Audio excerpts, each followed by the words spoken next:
আচ্ছা, এমন করে কি ছোট মিনি পাম্প বানানো সম্ভব, তাও আবার আশেপাশে পড়ে থাকা অপ্রয়োজনীয় জিনিস দিয়ে? চলুন আর কথা না বাড়িয়ে বানিয়ে ফেলা যাক হাই স্পিড ওয়াটার পাম্প। প্রথমে একটি পিভিসি পাইপ এবং ছোট টয় মোটর নিব। এখন একটি মোমবাতিতে আগুন জ্বালিয়ে দিব। মোমবাতির আগুনে পিভিসি পাইপ তাপ দিয়ে নরম করে ফেলবো। এরপর পিভিসি পাইপের একটি ছোট সকেট তৈরি করে ফেলবো। এখন একটি গিয়ার নিয়ে দেখবো পিভিসি পাইপের মধ্যে গিয়ারটি ঠিক মতো ঘুরতে পারে কিনা। এরপরে পিভিসি পাইপের সকেটটি মাপ মতো কেটে নিব। আবার পিভিসি পাইপের অপর পৃষ্ঠে তাপ দিতে থাকবো। পিভিসি পাইপ নরম হয়ে গেলে ছোট টয় মোটরটি পিভিসি পাইপের মধ্যে লাগিয়ে ফেলবো। এখন গিয়ারটিকে পাম্প ইম্পেলার বানাই ফেলবো। তার আগে পিভিসি পাইপের একটা শীট তৈরি করে নিতে হবে। পিভিসি শীট এবং গিয়ারটিকে সিরিজ পেপার দিয়ে ঘষে মসৃণ করে নিব। পিভিসি শীটটিকে মাপ মতো কেটে নিয়ে সুপার গ্লু দিয়ে গিয়ারের মধ্যে এমন ভাবে লাগিয়ে ফেলবো। এখন পাম্পের বডি পার্ট তৈরি করে নিব। তারপর একের পর এক লাগাতে থাকবো। এখন গ্লু গান দিয়ে ভিতরের পার্টটি লাগিয়ে ফেলবো। তারপর সুপার গ্লু দিয়ে সব বডি পার্ট জুড়ে দিব। এখন একটি ইউএসবি কেবল এক প্রান্ত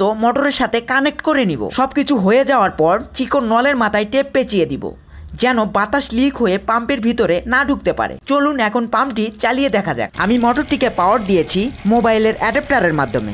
আপনারা চাইলেও পোর্টেবল পাওয়ার ব্যাংক দিয়ে এটা চালাতে পারেন। মোটর অনুপাতে পাম্পটি অনেক ভালো পানি দিচ্ছে এবং প্রেসারও অনেক ভালো। চলুন মোটরের প্রেসার নিয়ে কিছুক্ষণ খেলা যাক।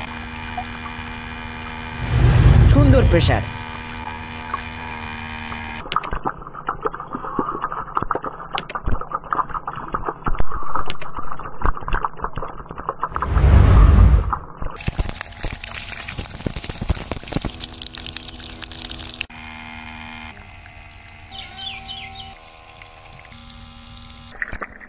আপনারা চাইলে এমন ইন্টারেস্টিং জিনিস বানিয়ে ফেলতে পারেন। এমন ইন্টারেস্টিং ভিডিও পেতে আমার চ্যানেলের সাথেই থাকবেন। ধন্যবাদ।